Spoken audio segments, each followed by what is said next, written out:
السلام یہ بتا رہے تھے کہ انسان کیا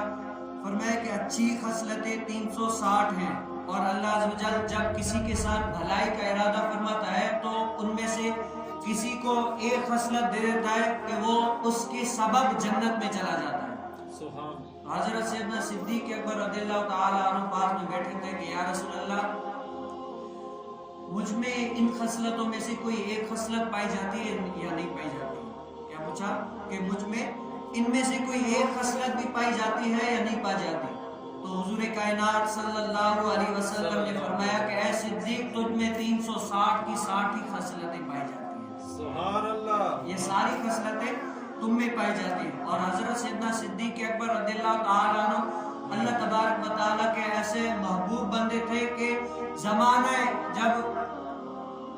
پہلے سے شراب حلال تھا اس ٹائم سے لے کر جب شراب حرام ہوا اس سے پہلے اور بعد کبھی بھی شراب کو ہاتھ نہ لگایا۔ کیا کیا؟ اس سے بچتے رہے، کیونکہ حضرت سیدنا صدیق اکبر رضی اللہ تعالیٰ عنہ فرماتے کہ میں جب دیکھتا کہ جو شراب پیتا ہے وہ دھند مست ہو جاتا اور اس کو نہ اپنی خبر رہتی، نہ کسی چھوٹے بڑے کی مدہوش رہتا، کسی کی خبر نہیں رہتی، تو میں نے اپنے دل میں ٹھان لیا کہ اس بری چیز کو میں کبھی بھی ہاتھ نہیں لگاؤں گا۔ حضرت سیدنا صدیق اکبر رضی اللہ تعالیٰ عنہ پہلے سے ہی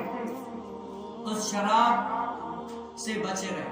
اور حضرت سیدنا صدیق اکبر رضی اللہ تعالیٰ عنہ ایسے بندے اللہ تبارک و تعالیٰ کے مقرب بندے۔ اور حضرت سیدنا صدیق اکبر رضی اللہ تعالیٰ عنہ جب خلیفہ ابھی تک نہیں بنے تھے، کیا خلیفہ نہیں بنے تھے، تب کیا عاجزی انکساری اللہ تعالیٰ نے حضرت سیدنا صدیق اکبر کو ایسی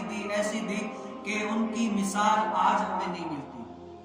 حضرت سیدنا صدیق اکبر رضی اللہ تعالیٰ کو اللہ تعالیٰ نے ایسی عاجزی دی کہ ابھی خلیفہ بنے ہی نہیں تھے کہ وہاں پر عرب کی جو چھوٹی چھوٹی بچیاں آیا کرتی تھی، حضرت سیدنا صدیق اکبر رضی اللہ تعالیٰ عنہ ان بچیوں کو خود اپنے ہاتھوں سے دودھ نکال کر دے دیتے تھے۔ اب کتنی بچیاں ہوگی، سب کو دودھ نکال کر دے۔ اب چھوٹی بچی کا ہر کوئی بڑا کہنا مانے یہ ہو بھی نہیں سکتا، لیکن کیا آیا، وہ وقت بھی آیا کہ جب صدیق اکبر رضی اللہ تعالیٰ عنہ خلیفہ بن گئے، خلیفہ اول بن گئے، تو بچیاں اپنے معمور کے مطابق آئی۔ ایک بچی نے کہا کہ اے صدیق اکبر، آپ تو ابھی بڑے عہدیدار بن گئے ہیں، ابھی تو آپ پتہ نہیں ہمیں دودھ نکال کر دیں یا نہ دیں، کیونکہ آپ نے دیکھا ہوگا کہ یہاں پر بھی ایسا ہے، اگر کسی کو کوئی مرتبہ یا کوئی اللہ تعالیٰ نعمت سے نوازتا ہے تو وہ کیا کرتا ہے، اپنے پیچھے والے سارے کام کاج سب کچھ بھول جاتا ہے، وہ چھوٹے بڑے کو تو آدمی کو دیکھتا ہی نہیں ہے۔ آج دنیا کا بھی رواج یہ، جس کو تھوڑے بہت پیسے زیادہ ہوں گے یا کوئی اچھا بندہ ہوگا اس کو آدمی لفٹ بھی کرائے گا، ویسے کسی کو لفٹ بھی نہیں کراتا۔ تو ایک معمول کے مطابق حضرت سیدنا صدیق اکبر رضی اللہ تعالیٰ عنہ سے پوچھا کہ اے صدیق، اب تو آپ بڑے خلیفہ بن گئے ہیں، مقرب بندے بن گئے ہیں، آپ تو اب ہمیں دودھ نکال کر نہیں دیں گے؟ حضرت سیدنا صدیق اکبر رضی اللہ تعالیٰ عنہ فرمایا کہ نہیں، کیا میں خلیفہ تو بن گیا ہوں لیکن میں اپنے پچھلا وقت یاد رکھوں گا، اور میں خلیفہ بن گیا ہوں لیکن ابھی تک میرے پہلے والے کام ہی ہوں گے، لوگوں کی مدد کرنا۔ اور آج خلیفہ بننے کے بعد بھی حضرت سیدنا صدیق اکبر رضی اللہ تعالیٰ عنہ بچوں کو دودھ نکال کر دیا کرتے تھے۔ اور خلیفہ بننے کے بعد دیکھیں اب کیا ہوتا ہے، جب جو بڑا آدمی ہوتا ہے ان کو آدمی سلام بھی بہت کرتا ہے، ان سے اٹھک بیٹھک میں ملن ساری کو آدمی اپنا فخر سمجھتا ہے کہ یار میرا فلاں MPA سے رابطہ ہے، فلاں بڑے بندے سے رابطہ ہے، یہ وہ، تو اپنے آپ فخر کہتا ہے، اور جو اس سے تعلقات ہوں گے وہ بھی اپنے آپ کو فخر محسوس کرتا ہوگا کہ یار میرے تعلقات اس بڑے آدمی سے۔ تو اسی طرح حضرت سیدنا صدیق اکبر رضی اللہ تعالیٰ عنہ کے پاس بھی ایک آیا